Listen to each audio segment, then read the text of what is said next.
Jadi preman pasar, tukang judi ayam, hingga jadi bandar narkoba sudah dilalui sosok penjual langit yang saya akan temui ini. Masa kelam itu sudah ia tinggalkan. Ini ia berubah menjadi sosok mukarimu Al-Quran. Masya Allah. Bukan lagi penguasa jalanan, tapi raja di pasar yang tak lagi garang. Bukan untuk jadi preman, tapi untuk mengajar Al-Quran. Allahu Akbar. Saya jadi penasaran banget, bagaimana sih kisah jalur langit beliau yang katanya kontras banget dengan berubah drastis. Nah, mumpung lagi ada di Sukoharjo, Jawa Tengah, yuk kita intip langsung ke pengajian Pak Agus. Oh, yang di ujung sana, Bu. Oke, makasih banyak, Bu ya. Langsung sana. Assalamualaikum. Nah, pejuang langit, alhamdulillah nih, saya udah dapet tempat lokasi pengajiannya.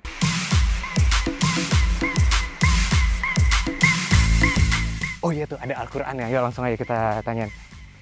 Assalamualaikum, Bu. Waalaikumsalam warahmatullahi izin, wabarakatuh. nih karena saya ngelihat ada Al-Quran, Ibu mau ngaji di dalam sama yang Pak Agus itu bukan? Oh iya, ini persiapan karena kan dimulai dari jam 10 sampai bakdo duhur. Wah, Masya Allah nih, pejuang lihat Al-Qurannya gede banget tuh. Iya, karena Masya Allah. di sini ilmu tajwidnya lebih jelas. Wah. Terus antara oh ini khusus iya. juga untuk lansia Iya. ternyata, Masya Allah.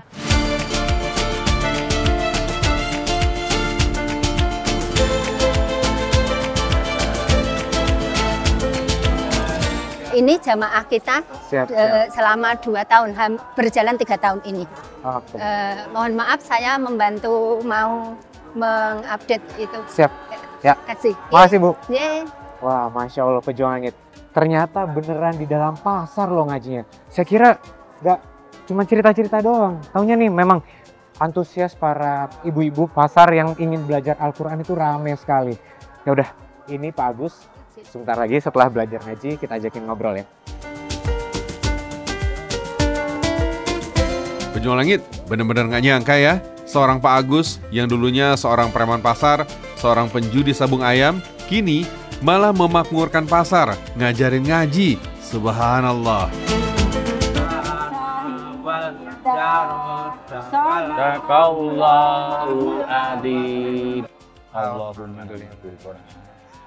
Pak Agus, alhamdulillah akhirnya kita bisa ketemu, Pak. Masya Allah, luar biasa, Bu ya. Di sini rame banget yang belajar ngaji, Pak. Ternyata bener ngajarinnya di dalam pasar ya. Iya.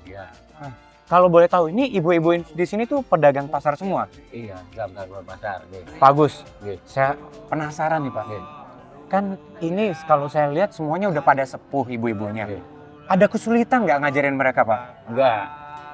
Kalau dilihat dari wajahnya kan sudah usia di atas 50 tahun. Nah, jadi kan kita tanya, ibu-ibu agamanya apa? Muslim, Pak. Nah, Muslim itu identik dengan Al-Quran. Makanya monggo kita belajar. Makanya dari si ibu-ibu itu banyak yang dari Iqra. Oh. Nah, makanya banyak ibu-ibu dari Iqra akhirnya bisa baca Al-Quran. Nah, karena kita tanamkan bahwa Islam itu identik dengan Al-Quran, makanya kan kita nggak enak. Besok kalau sudah meninggal, di akhirnya ditanya, kamu agamanya apa? Islam. Kamu bisa baca Al-Quran? Nggak bisa, ya itu kan nggak etis itu loh ya kan. Nah, namanya Islam harus bisa Al-Quran. Makanya kita tanamkan untuk belajar mulai dari Iqra 0 abatasa. Masya Allah. Nah, ibu ini termasuk yang paling agak cepat karena Alhamdulillah. kemauan dan banyak waktu longgar kan. Saya tanamkan juga, ibu kalau dagang di pasar itu jangan sedih kalau sepi. Karena sepi itu bukan karena Allah tidak sayang sama kita, tapi bisa jadi rencana Allah. Sepi itu, untuk sepi belajar Al-Quran. Nah, dari yang sepi ternyata bisa menjadi barokah. Pejuang langit, Pak Agus sendiri mengenal dan belajar baca Al-Quran di usia senja loh. Sebabnya karena Pak Agus adalah sosok mu'alaf dan baru memeluk Islam di usianya yang hampir 40 tahun. Itu pun karena faktor pernikahan. Nah, meski sudah terhitung lama, tapi imannya sering goyah. Kalau boleh dibilang, ya masih Islam KTP. Hidayah Pak Agus datang dari langit ketika usianya sudah setengah abad, yaitu 53 tahun. Beliau baru mulai serius belajar mengaji dan mendalami ilmu agama. ada non muslim yang ikut kegiatan kita gimana? Oh enggak apa-apa, kalau mau mualaf panggil aja, dipanggil. Ya. Ternyata enggak mau. Nah, kan mau kan harus keluar dong, kan kita ngaji kan harus orang Islam toh. Saya mau jadi orang Islam bener-bener. Ya udah, nanti ketemu saya. Akhirnya saya disalurkan ke KUA Karanganyar. Oh, oke. Terus kita diislamkan di sana sama istri. Anak belum. Oh, anak waktu itu masih non muslim. Masih ikut kakek sama nenek saya. Iya. Ayo pelan-pelan.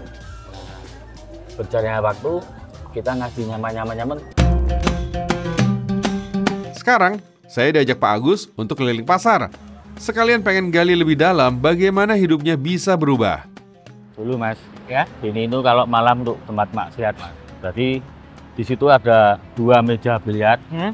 Terus sebelahnya itu untuk dadu kopiok. Kalau malam. Ya. Jadi mereka tuh gedungnya udah jadi seperti ini. Udah. Mereka ngumpul di Ya, sana. sekitar tahun 2000 sebelum 2010 hari 2008 9 masih. Jadi mereka itu setiap hari tuh ngumpul di sini. Iya, apalagi kalau malam minggu, malam libur tuh rame.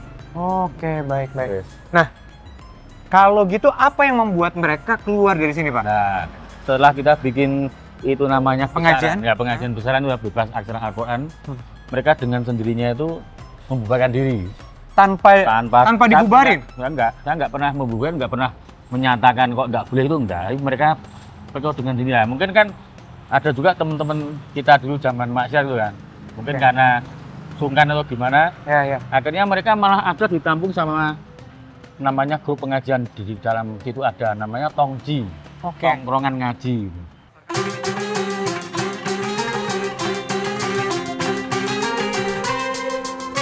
Jadi pas sini itu semua penuh Baik. dengan orang-orang yang nongkrong sama. Dengan sendirinya mereka angkut meja biliar itu Iya. tadi keluar sendiri. Nggak tahunya sudah dihilangkan, terus mereka banyak yang hijrah. Ya itu tadi di tempat yang tongkrongan ngaji. Dan orang-orang dulu juga nggak berani ya buat ngusir mereka berarti? Enggak, bukan kita nggak berani. Memang kita programnya itu dakwah itu ya apa? Kita Persuasif kasih ya, contoh. lembut ya. Nah, kita kasih contoh kebaikan, insya Allah mereka bergerak. Kalau kita kasih dengan keras, kadang-kadang bukannya malah bisa dendam sama kita. Iya, malah kita, melawan ya. Dakwah itu bukan memukul tapi merangkul. Ya, Masya Allah. Betul, Pak. Ya, itu. Pak. Masya Allah pejuang langit, Pak Agus paham betul siapa yang menjadi target dakwahnya dan bagaimana merangkul mereka. Karena Pak Agus sendiri pernah menjadi bagian dari mereka. Bahkan diakui sendiri oleh Pak Agus, dirinya dulu jauh lebih parah dari kelakuan mereka. Dek, sambil beli buah dulu ya, Mas. Oh, boleh. Ya. Jujur saya agak terkejut nih, Pak. Iya. Agak kaget kalau ternyata tuh dulu Bapak juga pelaku maksiat kayak gitu, Pak ya. Iya. Jadi apa dulu yang dilakuin sama Pak Agus ini Nah. sebelum berhijrah? Saya dulu kan gini, Mas. Setelah merantau di Kalimantan tuh pulang kan pengangguran. Jadi mau cari kerja pun susah. Nah, tahu-tahu saya itu diajak temen ke Jakarta. Wah, kamu bingung cari kerjaan, jual aja ini. Benah ini lakunya mahal. Gitu. Jual apa, Pak? Jawa. Ya kalau dulu ya seperti gelek gitu kan. Oh, narkoba. Iya, narkoba jadi Ya narkoba. Allah. Tapi alhamdulillah sekarang sudah enggak. Jadi Pak Agus tuh jadi bandar. Iya.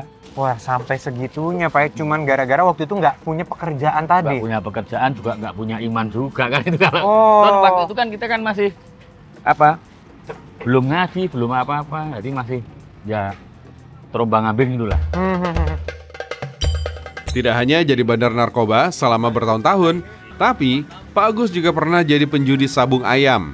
Bahkan Pak Agus sendiri pernah punya arena sabung ayam, tempat para penjudi memasang taruhan. Dari arena judinya bisa mendapatkan puluhan juta setiap bulan.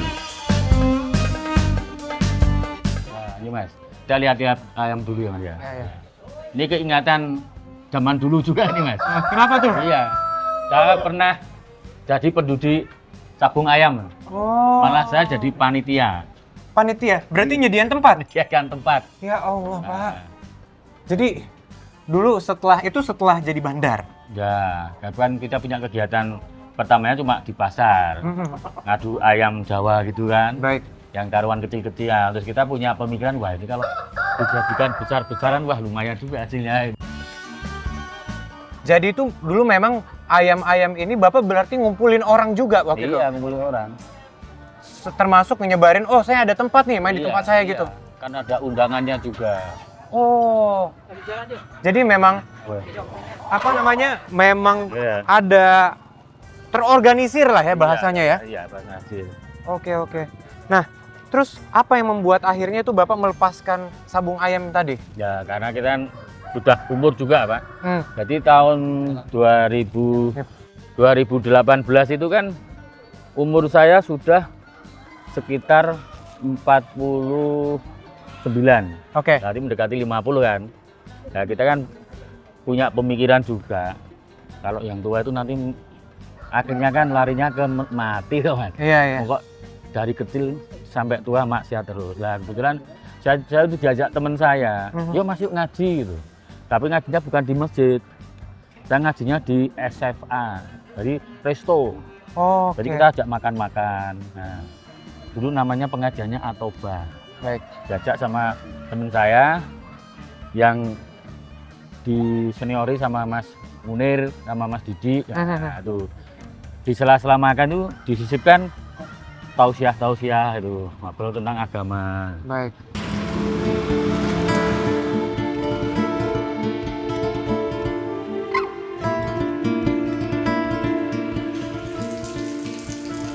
Allahu Akbar. Saat itu Pak Agus memang telah mualaf ketika menikah, namun hatinya belum benar-benar utuh untuk Islam. Sampai akhirnya beliau meminta untuk diislamkan kembali. Membaca 2 kalimat syahadat dengan penuh kesadaran dan keikhlasan yang dalam. Allahu Akbar. Sejak itu Pak Agus berjanji tak akan kembali ke dunia hitam. Pak Agus memilih jalan baru, setiap hari mengaji, setiap hari belajar Islam, setiap hari bersama orang-orang baik, menjauhi lingkungannya yang dulu. Karena beliau tahu betapa beratnya melepaskan dunia gelap yang dulu begitu ia nikmati. Slogannya kan jangan berbalik arah, jangan berbalik arah. Masya Kita sudah jelas lulus, kalau kembali lagi kan kita kan takutnya sulit kembali lagi ke jalan yang benar. Benar. Nah, kita berusaha untuk istiqomah. Makanya untuk menjaganya itu saya ikut banyak sekali komunitas seperti Kopika, Baik.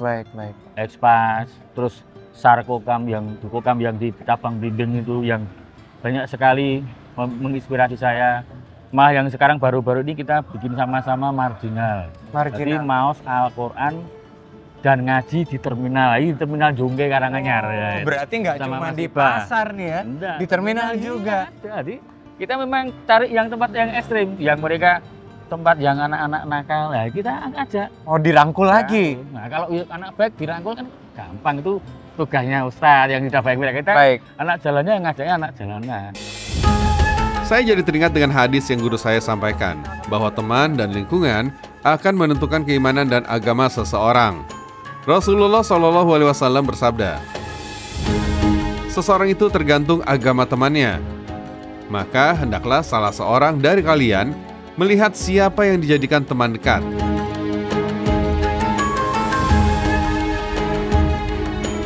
Pak Agus kini mewakafkan dirinya berdakwah di tempat-tempat yang dulu menjadikannya sebagai bagian dari ahli maksiat dan mengajar baca Al-Quran secara gratis. Inilah cara dirinya menjaga dan membentengi agamanya. Mulai mu'alaf sampai sekarang rutin tuh ya sekitar yang benar-benar saya jalani sekitar 3-4 tahunan ini, insya Allah nggak pernah putus. Saya memang bertahan benar-benar supaya ya yang jelas ingin selamat lah. Ya, amin. Insya Allah Pak. Ingin selamat. Ternyata pejuang langit, Pak Agus ini tiada hari tanpa mengaji loh. Luar biasa, dan tetap ya hubungan keluarga juga tetap harus jaga. Iya, dan keluarga juga ngaji juga ya? Iya, mensupport. Wah. Nah, ini yang kayak saya cerita masalah mu'alaf ya. Anak saya yang pertama itu sudah, anaknya 3. Baik. Nah, itu waktu hijrahnya itu alhamdulillah sekali. Langsung dibayar kontan sama Allah. Lulus kuliah langsung dapat pekerjaan di United Tractor di Batu Kajang kan. Yang pertamanya di Satwe, Banjarmasin. Ya. Tapi sekarang udah pindah ke Batu Kajang. Terus yang kedua, ini yang masih jadi PR saya. Dia masih non muslim. Tapi nggak apa-apa. Tapi saya yakin, wong saya dulu ya seperti itu bisa seperti sekarang ini kan. Iya. Kalau yang anak ketiga, ya itu masih kecil waktu itu. Waktu mualaf itu masih kelas 5 SD, mau nggak mau nutup orang tua, gampang.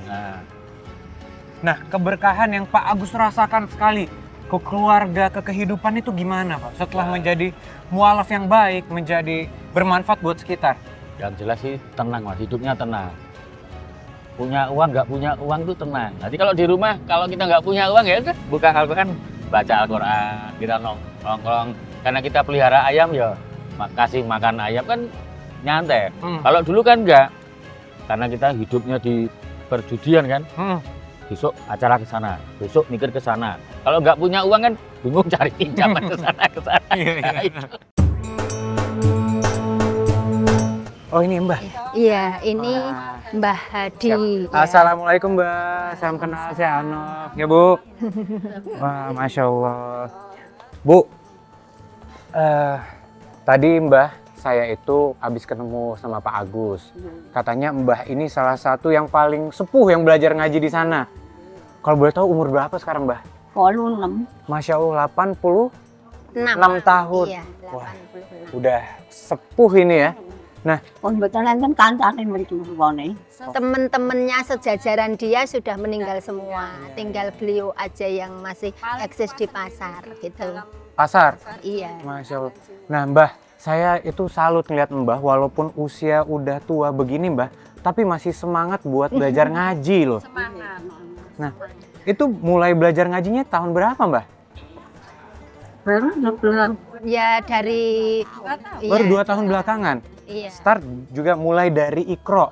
Nggih. Nah, kalau boleh tahu Mbah, sekarang udah sampai Iqra berapa Mbah? Iqra 3. Iqra 3. Wah, itu belajar abata juga ya Mbah ya? Abata Iqra pertama kan pengenalan abata itu sampai huruf hijaiyah. Iya, iya. Nah, katanya Pak Agus tadi, Mbah ini salah satu yang nggak pernah absen.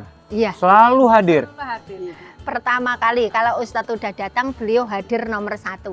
Wow, Iya, Masya semangatnya Allah. luar biasa. Beliau udah umroh 2 kali juga. Oh, Mbah udah umroh? Iya. Kali ning anu napa poso-poso bulan puasa terus. 2 kali di waktu bulan puasa.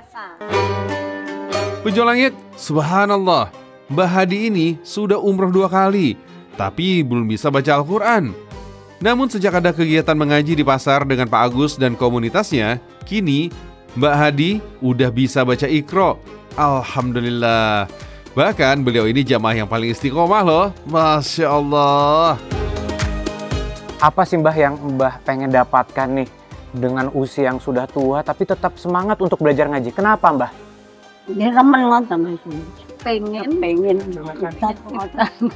Suka belajar ngaji buat bekal.